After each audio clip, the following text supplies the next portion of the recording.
And good afternoon. My name is Mark. I'm with GovDirections and here today to give you a quick presentation on disaster spending. And so we should be live on YouTube. Just give us a minute as we check everything out.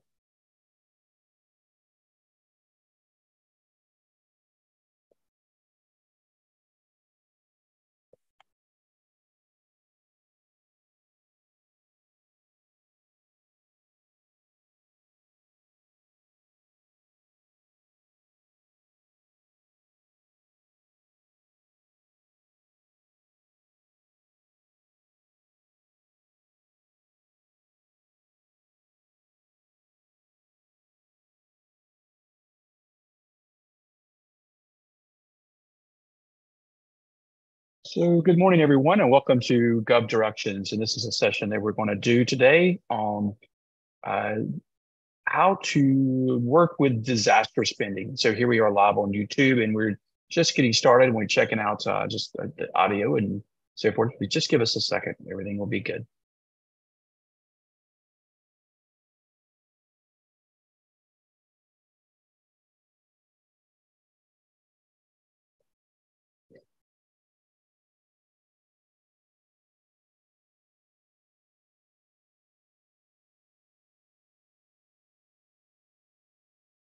Okay, everything looks so good.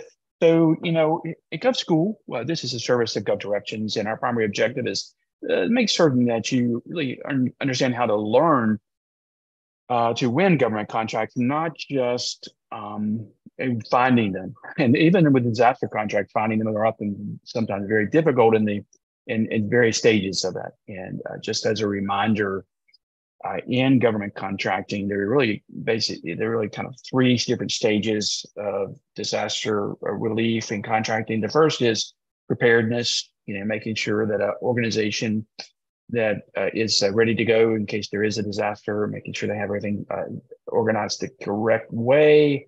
That you as a contractor are registered appropriately and being prepared for that, because whenever you go to the actual situation of a disaster or an emergency spending requirement, there's really, frankly, not enough time to make all that happen.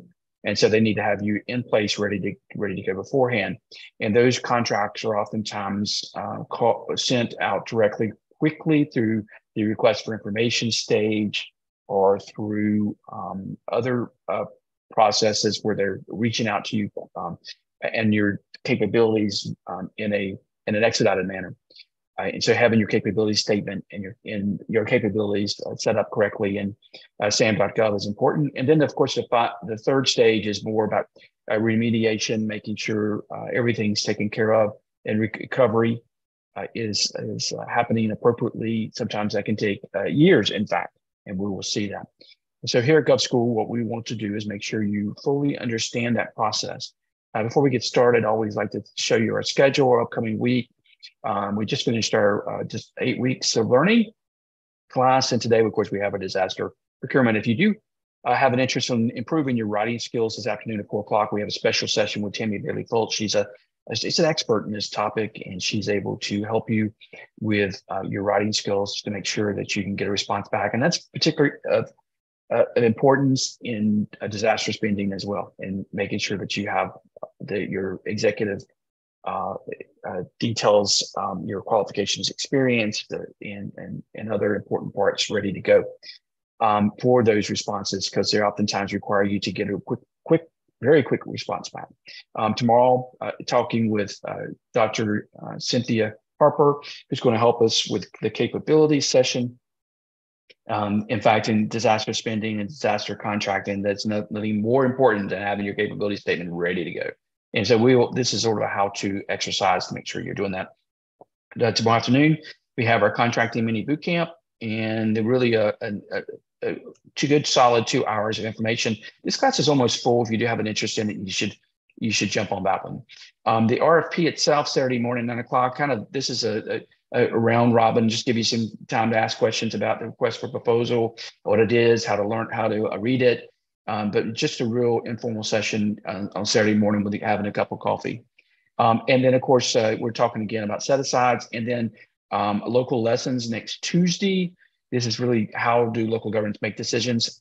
Disaster spending is an important part of that. Whenever there's a is a situation they got to make an expedited purchase of some sort. They have these processes in place. You really need to really understand that. And then next week we start back up on our GovSchool Academy. The other two sessions you saw there are already been full and closed. This is week one, next Thursday at 3:30. It is a limited participation. Make sure you get signed up for that. If you're currently a member of GovDirections, that of course is free. And watch for our RFP Madness series. You know, basketball's around the corner. Final here. So, and we like to have a little fun with that. And we're going to walk you through a series. We did this last year, very well attended. And then performance history and the importance of that next Thursday week. This has to do, you know, a lot of times we think about research and price research, you're only looking at numbers. You need to be thinking more globally and fully understand what performance requirements are. Price is typically one of the only a factor of the final decision. And in most cases, in requests for proposals, it's a very small percentage of your total evaluation. And so when you look at performance, you need to be looking at multiple areas, and including how you present your qualifications and experience and so on.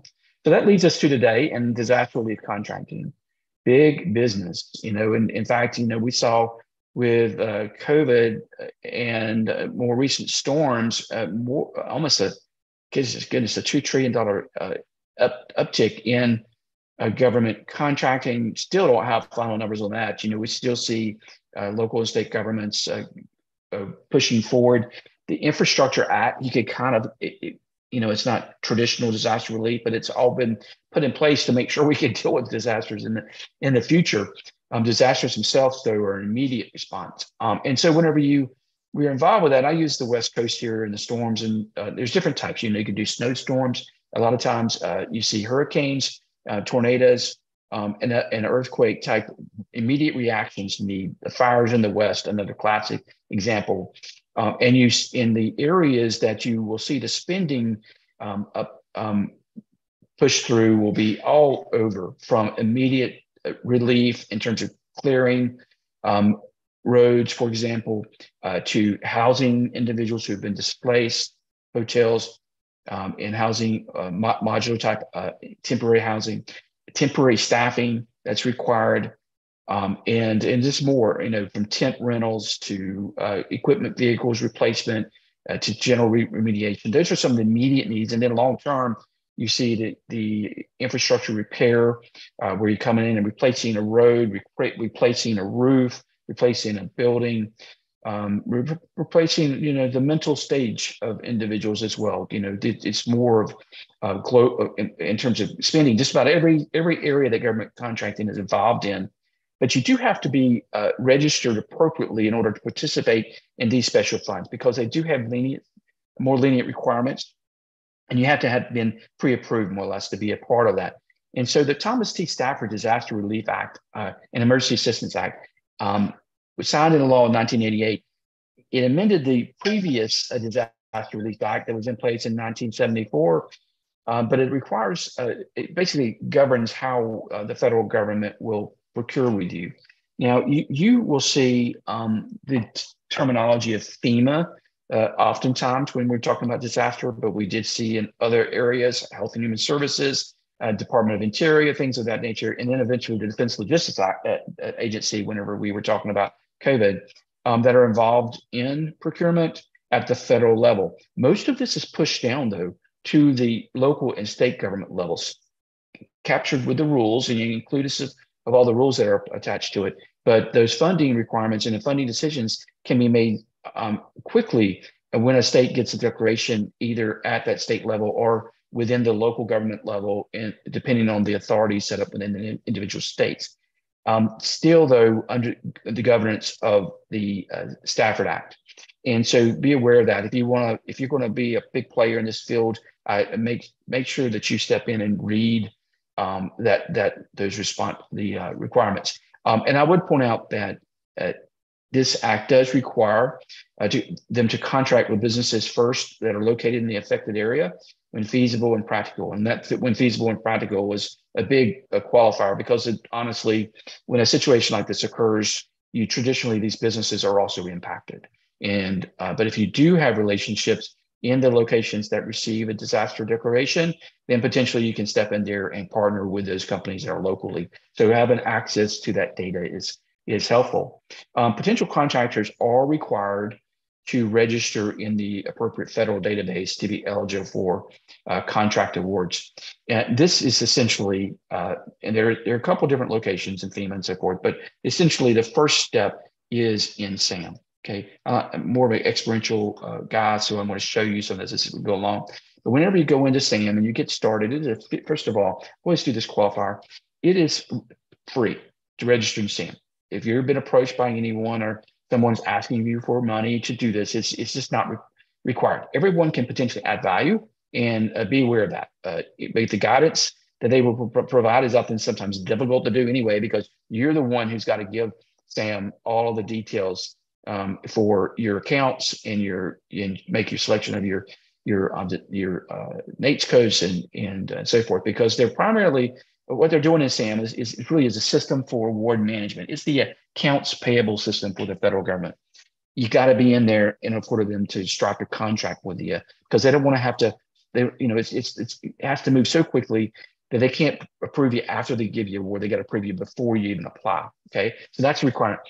Outside the federal government, everyone else gives you enough time to step in and register. Okay, but to get your registration appropriately done at the federal level is really kind of the first step. It's not that you have to wait to bid. The state and local governments are always bidding, and you can do those very quickly. But you do have to wait at the federal level, a small part of the overall pie.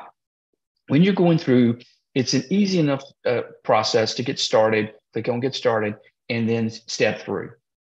Whenever you're going through their actual registration, there is a particular, when you're doing your declarations, you basically say, I want to be in the disaster response registry. There's no reason for you not to do that. Okay, go ahead and get it approved, because there really is disaster spending in every sector. It's everywhere, and you do have to be registered there. So go ahead and get that set up. It's more of just check off, click here, and then you tell them what you do in terms of your capabilities, and you're good to go. If you're not set up in there, then you will not qualify for funds that are passed through on the Stafford Act. Okay, so if you're not sure right now, you can check your entity status, and you can pull that up. And there, on the left-hand side, there will be a screenshot where it basically shows you when you would go into update, you click the one that's active. When you go into update it, you can see on the side disaster registry, and then you pursue that. Okay, so you need to make sure that you're registered in SAM. It's important. You can't wait around to the day of the disaster. It does take a little bit of time for them to give the approval, and then you'll miss out on that opportunity. I just showed you the screenshot there, but SAM itself, you do need some help, give us a call. It's 800-492-8523. We do have guides who can walk you through it, and they will potentially step you through. You should be able to do it yourself, okay? But you can even see here in the screenshot how they changed, and they continue to add more services to the SAM website. It's now a consolidated site of all different areas, and you can easily make a mistake. And so having a guide is a helpful process if you help them. I had someone just the other day came in and accidentally chose that they were a government entity. So it's because it's a combined system, and they're not a government. You're not a government entity. Any of you listening to this most likely right now. If you always should choose the business option. But once they did that, everything else just looked like, what am I doing? It's too difficult. And it was difficult for him to get out of that situation.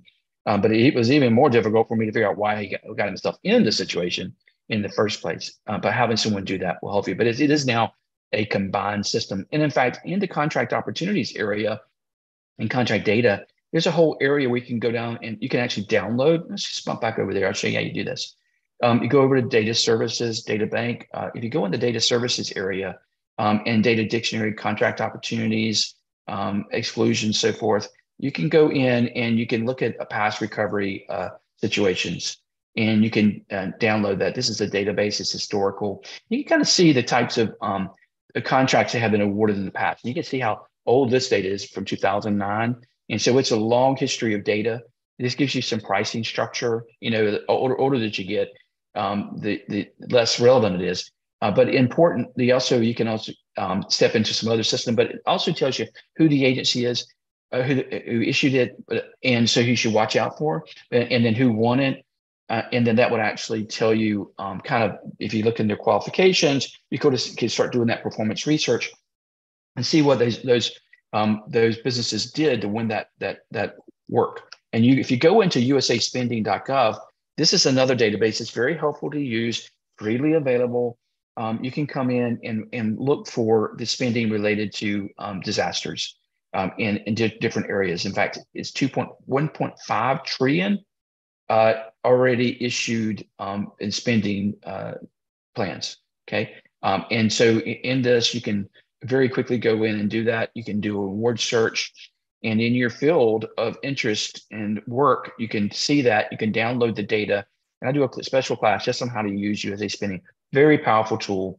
You don't have to, there's folks who'll take this information. It's freely available through an API, and you can actually download it over here and then remap it for you, and they'll sell you the same information for thousands of dollars. It's just not necessary. It's not difficult to use, and you can sort through it. Very helpful document, for very easy process to use. So this will help you in making sure you understand where the disaster spending is at, because spending itself is a little bit hot, it's different in different areas, and you can charge more for projects that they need immediate assistance with in order to recover, so you can make sure you're making a good wage for the work that you're being done. They want you to be successful, because then you're able to be more successful with the individuals that you're helping and the organizations that you're helping.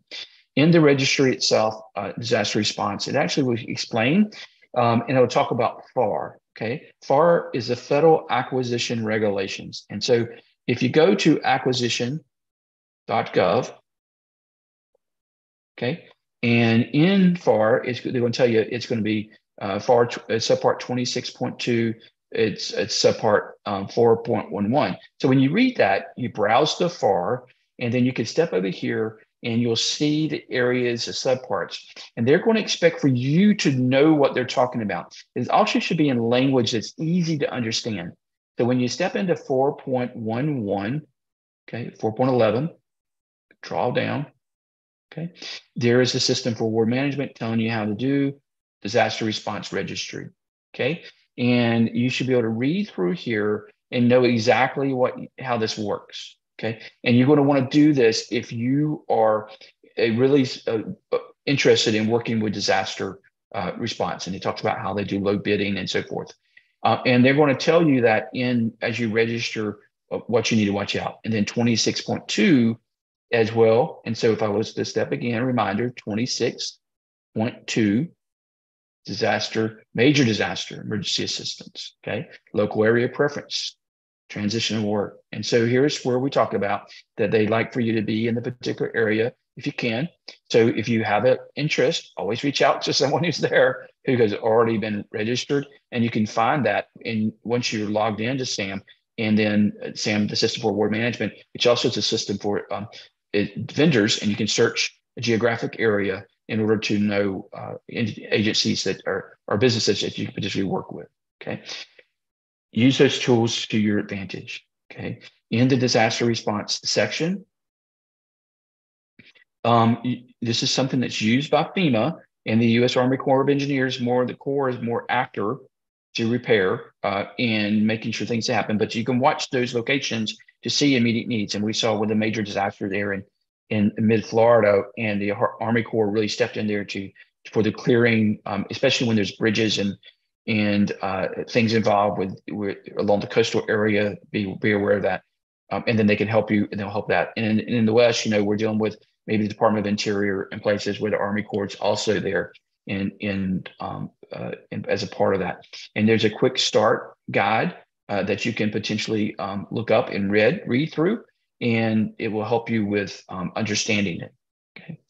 There's also a section in FEMA that requires you to their industry liaison program vendor profile form. This is the same type of information that you'll find in SAM, but you'll want to go to FEMA and list that so that you're in their database separately. Okay, and you can email that form to them as instructed. And this is a way for them to be you get really get on the short list. Now, also in the state and local government contracting space, what you're going to find is the same sort of approach. And we'll see this routinely, but whenever there's a hurricane in Florida, the state of Florida will want to help, and even the local government counties will have their own potential pages. That might be a request for information or a request for qualifications. And there you have your capability statement. And I would mention in this area, this section here, you need that as well. It helps them out. Okay. The capability statement's uploaded. You're telling them what you can actually provide. And then they're picking up the phone and calling you and conducting business with you. Okay. It's very informal. They have a lot of flexibility in their rules to make sure that things happen. Do understand, though, that whenever, while there's flexibility, the rules themselves do catch up. And so you don't make sure you follow everything to the T. Keep your records straight, because they will catch up with that and make sure everything was done appropriately and awarded appropriately, even though it was in an emergency situation, that there's no conflict of interest, things of these natures. And you want to make sure you understand fully the FAR regulations before you do that. Okay. They are almost every one of these are audited. So you want to make sure that happens. Okay.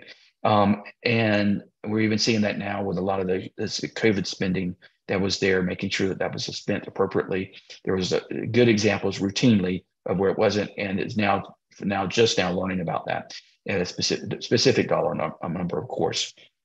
And you also want to make sure that in the local state databases that are more general, that you're registered there as well. And so take your time to go through each state that you're interested in working with.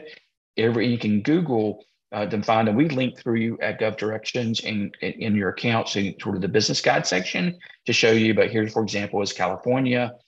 Each of these are going to have locations where you can go through and learn how to do business with their state emergency management group. Oregon, I'm focusing right now on the West Coast. In the springtime, we'll focus more back on the Gulf Coast and Atlantic region with the hurricane situations that come through. And then tornadoes, of course, in the mid parts of the country, and in Georgia. Georgia seems to get hit up just about every area lately. Nevada, here we go. And in these places, some of these, you're going to the state procurement registries and you're registering. I'm not a big believer in registering in all these locations, even in these individual ones. You want to wait till around the storm, and they'll throw up the request for information, or around the disaster, and then they will highlight that. They'll tweet about it, and they'll give you time to register. But if you do have some downtime, then go in there and do that and make sure you're on there. But frankly, if you update it and you're on the spot, Jimmy on the spot kind of approach, you're usually the more up front and center. So you want to still go make sure you go back in the event of a disaster in the state level or local level in order to put yourself up front. Even to the point where you're just picking up the phone, using Twitter, using other sources to directly contact them. Those decisions are made somewhat quickly. The contracting sites that you should be aware of during disasters: the Army Corps of Engineers, big one, Red Cross, the Small Business Administration as well. The Office of Disaster Assistance can provide funding, of course. The Defense Logistics Agency, the world's largest buyer, they are also really the gold standard. And in fact, when we saw some of the breakdown, it worked very well. I always like to compliment our government on the COVID situation. They actually it worked the way it's supposed to. But they did need more efficient because it was so widespread. And DLA is able to do that. They just really know what they're doing. They're professional staff. They got everything down to a T, and it works. It works very well. Make sure you're registered. You got your cage code ready to go. And that's something that is awarded to you. Some of us skip that when we're going through a SAM registration. There's no reason why you shouldn't receive a cage code. Just go ahead and ask for it. And then they'll do the additional verifications and make sure you can qualify for some of that. SAM is the System for Award Management. Definitely make sure you register there. Even though, in 34 years, I've never worked with a federal government, I'm still always registered there. I focus more on the state and local sector, is where most of the business is at for most companies. But registering SAM just teaches me how to maneuver rules and regulations. It also prepares me in case I do ever find myself in a situation where I need to work with the federal government. So I don't have to wait for that, and just keep it up there. Knowing that you're going to get called from everybody and their brother who has the interest in this business, because you're public information, and They're going to say things like, oh, you need a website, you need this, you need that, you got to do this, do that. Just don't worry about that. You can do these things if you need it. If you're registered in SAM and you got your approval from SAM, it's going to be from a .gov address. It'll be in your account when you log in. They rarely contact you. So if you're getting contacted, it's most likely not with the government. But if you are contacted, make sure it's from a .gov address, and you're safe there. Okay. The federal government does not contract with other companies to make sure you're registered correctly. That's just a ploy. It's now I'll go to as far as to say some of it is just a scam. So you don't really have to do that, and that's one reason they put that notice on there completely free. Okay, if you need a guide, hire someone. They can help you. It saves time. There's value to that. I don't want to suggest there's not. But whenever the companies come in and pretend they're with SAM, that's just not a good way to do business, I don't think. To know that that's just not the case. Department of Homeland Security, DHS, the Advanced Acquisition Planning System, they'll tell you ahead of time where the money's going in order to rectify situations or to prepare for the future. And so you should be in there making sure that you're watching for that. You can practice more traditional business development there, potentially be set up in an agile environment where you're actually at the table and drafting the RFPs and so forth. And then you have potential contracting opportunities with the prime contractors that are assigned to run these situations. They will be declared in the SAM database, and you will know that. They will identify themselves appropriately. And so, but be careful when you're going through that and making sure, do your research beforehand. And for goodness sake, make sure you got your capability statement. Here's what sample one.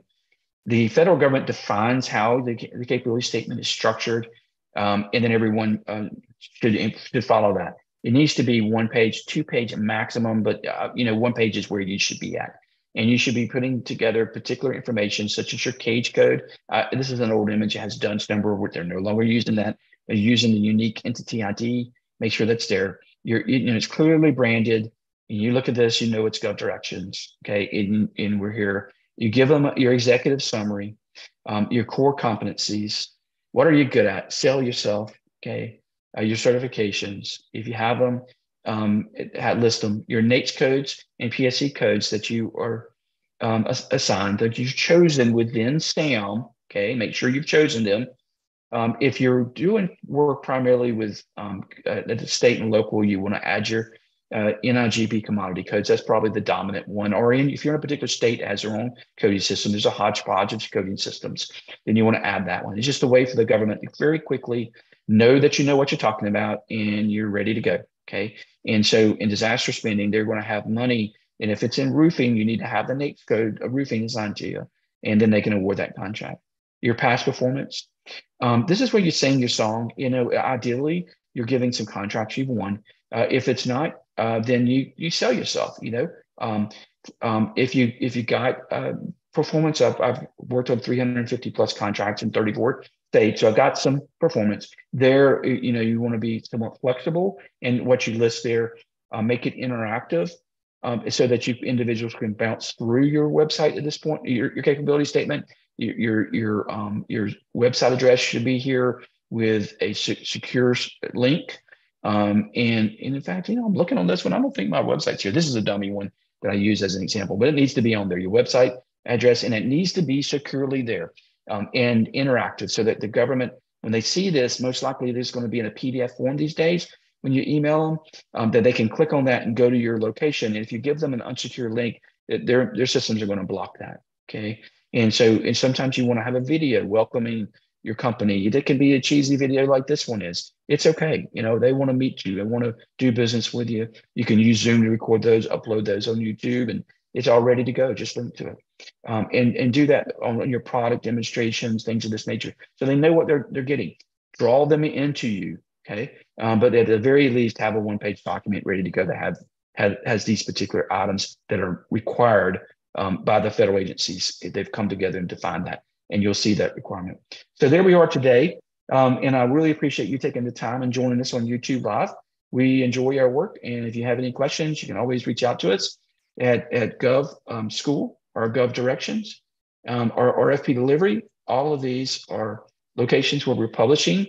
And you'll notice whenever you come here, that we want to have popular topics like West Coast disaster, where you can step through and see the disaster spending requirements very quickly and what's happening in support of those, and have those the information there for you, and always able to then pull together and see these where they're at on a map, seeing a visual map, geo-based technology, powerful tool, a differentiator for our company, so you can see where the business is at. And you can actually drill in to the area that you serve. And always in your backyard is the best place to do business, I think. If you're down there in Haiti or Puerto Rico, or and you may be in the Florida area, or we're moving in specifically in the disaster, but you see all these active contracts that are available right now, just waiting for you to check it out. So go to rfpdelivery.com. And if you need somebody to guide you, just schedule a demo, and we'll be glad to do that. You can come in and you can request a demo there, or you can give us a call at 800-492-8523. Thank you, and have a great afternoon.